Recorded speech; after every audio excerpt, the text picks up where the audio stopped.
Hello दोस्तों, इस video में हम जानेंगे पैरासीटामोल के बारे में। जानेंगे क्या होती है, कैसे काम करती है और पैरासीटामोल के लिए कौन सा रूट रहते हैं, कितना इसका डोज दिया जाता है। ये सब जानकारी हम इस वीडियो में जानेंगे, इसलिए आप वीडियो को एंड तक ज़रूर देखें। तो सबसे पहले जानते हैं पैरासीटामोल क्या होती है।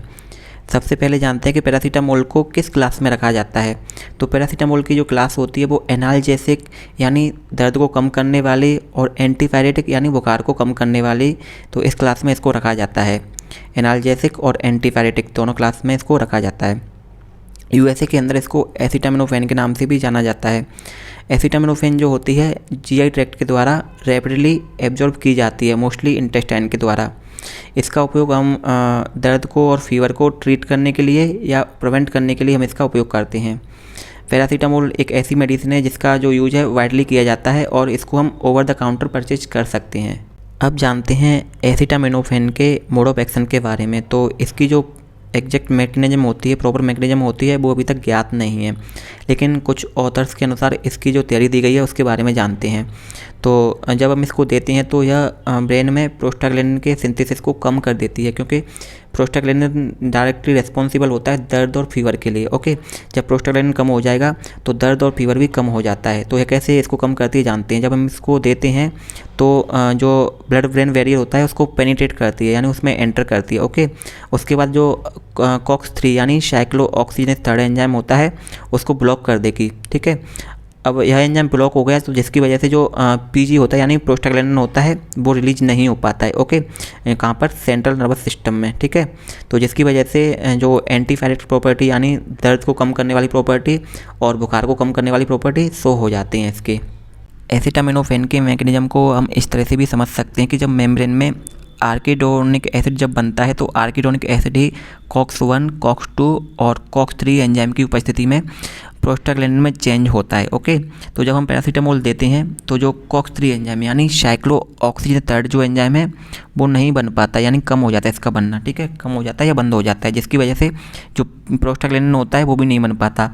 अगर प्रोस्टाग्लैंडिन नहीं बन पाएगा तो उस कंडीशन में क्या होगा, जो दर्द और फीवर की कंडीशंस होती हैं वो कम हो जाती हैं, यानी दर्द और फीवर नहीं होता। ठीक है, वहीं अगर बात करें COX-1, COX-2 की, तो जब हम NSAID देते हैं, ठीक है, तो उस कंडीशन में क्या होता है, COX-1 और COX-2 एंजाइम बनना बंद हो जाता है, जिसकी वजह से जो कॉक्सिब मेडिसिन होती हैं या फिर NSAID जो होती हैं वो एंटीपायरेटिक और एनाल्जेसिक के साथ साथ एंटी इन्फ्लामेटरी भी होती हैं, वो क्योंकि इन्फ्लामेशन को कम करती है। लेकिन पैरासीटामोल केवल COX-3 एंजाइम को इनहिबिट करती है, जिसकी वजह से ये केवल एंटीपायरेटिक होती है और एनाल्जेसिक होती है। ओके, तो हम पैरासीटामोल का उपयोग सूजन को कम करने के लिए या फिर इन्फ्लामेशन को कम करने के लिए नहीं करते हैं। इसका उपयोग हम केवल दर्द में और फीवर में करते हैं। तो यह थी इसकी मैकेनिज्म। इसी तरह से इसकी कई सारी मैकेनिज्म बताई जाती हैं, लेकिन जो एग्जैक्ट मैकेनिज्म है वो अभी तक ज्ञात नहीं है। एसिटामिनोफेन के रूट्स की बात करें तो इसमें जो रूट्स रहते हैं वो ओरल रहता है, इंट्रावीनस रहता है और रेक्टल रहता है।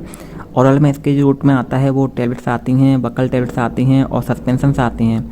इंट्रावीनस में इसका इन्फ्यूजन आता है और रेक्टल इसकी सपोजिटरीज होती हैं। ओके, अब जानते हैं इसकी फार्माकोकाइनेटिक्स डेटा के बारे में। तो इसकी जो हाफ लाइफ होती है वो होती है 2 से ढाई घंटे की, और वहीं वायोबिलिटी इसकी रहती है 63 से 89% तक। इसका मेटाबॉलिज्म है लीवर के द्वारा किया जाता है और इसका एक्सक्रीशन जो किया जाता है यानी उत्सर्जन इसका किया जाता है यूरिन के द्वारा किया जाता है।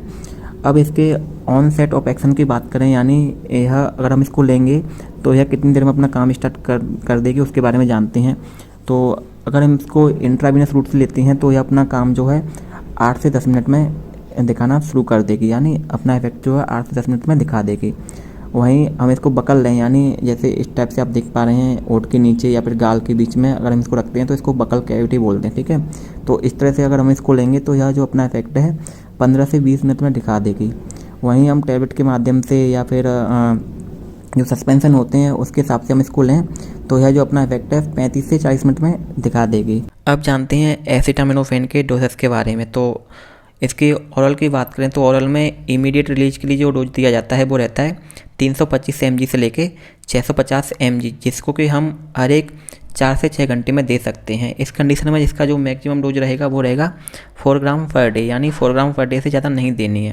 अगर इसका उपयोग एक्सटेंडेड रिलीज के लिए करते हैं तो उस कंडीशन में इसका जो डोज रहता है वो रहता है 1300 mg, जिसको कि हम हर एक 8 घंटे में दे सकते हैं। इस कंडीशन में भी जो मैक्सिमम डोज रहता है वो रहता है 4 ग्राम पर डे। ओके, वहीं रेक्टल या सपोस्टरी में इसका जो उपयोग करते हैं तो उस कंडीशन में इसका डोज रहेगा 650 mg, जिसको कि हर एक 4 से 6 घंटे में दे सकते हैं। और इस कंडीशन में भी मैक्सिमम डोज जो रहेगा वो रहेगा 4 ग्राम पर डे।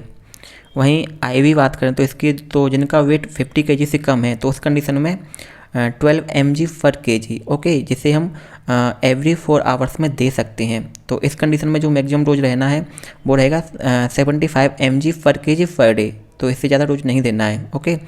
तो 24 घंटे में बात करें कितना डोज हो गया, 3.75 ग्राम इन 24 आवर पीरियड्स। वहीं जिसका वेट 50 kg से ज़्यादा है तो उस कंडीशन में इसका जो डोज रहेगा वो रहेगा 650 mg, जिसको कि हम हर एक 4 घंटे में दे सकते हैं। तो इस कंडीशन में जो मैक्सिमम डोज रहेगा पर डे का वो रहेगा 4 ग्राम। अब जानते हैं इसमें बच्चों का डोज। तो बच्चों के लिए ओरल में जो डोज रहता है या जैसे कि जो न्यू बॉर्न बेबी होती हैं जिनकी एज 0 से 29 डेज की होती है, या फिर जो इन्फेंट्स होते हैं 2 साल तक के बच्चे, ओके, तो उनमें इसका जो डोज रहता है वो रहता है 10 mg पर kg पर डोज, जिसको कि हम एवरी 6 to 8 आवर्स में दे सकते हैं, ओके। वहीं चिल्ड्रन में इसका जो डोज रहेगा वो रहेगा, अगर किसी चिल्ड्रन का वेट 50 kg से कम है, ओके, तो उस कंडीशन में इसका डोज रहेगा वो रहेगा 15 mg पर kg पर डोज, ओके, जिसको कि हर एक 4 से 6 घंटे में दे सकते हैं। इस कंडीशन में इसका जो मैक्सिमम डोज रहेगा एक दिन का वो रहेगा 4 ग्राम, यानी पर डे में इसको 4 ग्राम से ज़्यादा नहीं दे सकते। वहीं बच्चों में IV डोज की बात करें तो जो न्यू बॉर्न होते हैं जो कि 28 डेज तक के होते हैं, या फिर जो प्री मैच्योरली बॉर्न करते हैं, उनको इसका जो डोज दिया जाता है फीवर के लिए वो रहता है 12.5 mg पर kg, जिसको कि हर एक 6 घंटे में दे सकते हैं, ओके। और इस कंडीशन में जो मैक्सिमम डोज रहेगा पर डे का वो रहेगा 50 mg पर kg। वहीं इन्फेंट्स में इसका जो डोज रहता है जिनकी एज 29 डेज से 2 ईयर्स की होती है, तो उस कंडीशन में इसका जो डोज रहता है वो रहता है 15 mg पर kg, जिसको कि हर एक 6 घंटे में दे सकते हैं। इस कंडीशन में इसका पर डे का जो मैक्सिमम डोज रहेगा वो रहेगा 60 mg पर kg। वहीं चिल्ड्रन जिनकी एज 2 से 12 साल की होती है उस कंडीशन में इसका जो डोज दिया जाता है वो दिया जाता है 15 mg यानी 15 mg पर kg, जिसको कि हर एक 4 घंटे में दे सकते हैं। इस कंडीशन में इसका जो मैक्सिमम डोज रहेगा वो रहेगा 75 mg पर kg पर डे, या फिर 3.75 ग्राम पर डे। अब जानते हैं PCM के ब्रांड नेम्स के बारे में। तो इसमें जो सबसे ज़्यादा पॉपुलर ब्रांड नेम है वो है डोलो 655, कालपॉल 500, ओके।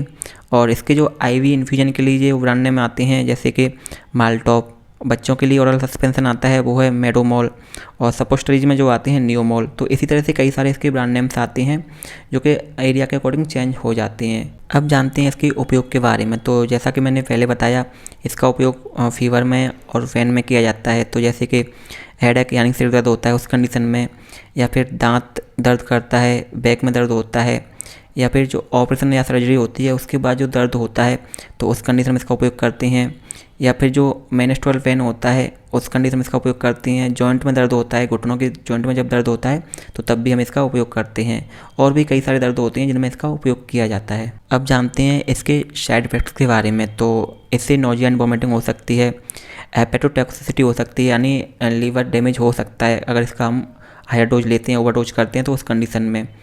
और इसके लेने से ब्लड प्रेशर लो भी हो सकता है, हार्ट बीट फास्ट हो सकती हैं, यूरिन का कलर डार्क हो सकता है और स्किन पर रेसेस हो सकते हैं। तो ये थे इसके साइड इफ़ेक्ट्स। PCM के कॉन्ट्रा इंडिकेशंस एंड वार्निंग को जाने तो इसमें जो जिस किसी को भी हाइपर सेंसिटिव होती है PCM से उस कंडीशन में इसको नहीं दिया जाता, या फिर किसी को लीवर या किडनी डिसीज़ होते हैं या किडनी का पेशेंट होते हैं तो उस कंडीशन में इसका यूज नहीं करना चाहिए। तो ये थी जानकारी PCM के बारे में। आई होप आपको ये जानकारी अच्छी लगी होगी। अगर आपको ये वीडियो अच्छा लगा है तो आप वीडियो को लाइक और शेयर करें। ऐसी और वीडियो देखने के लिए चैनल को सब्सक्राइब करें। Thanks for watching.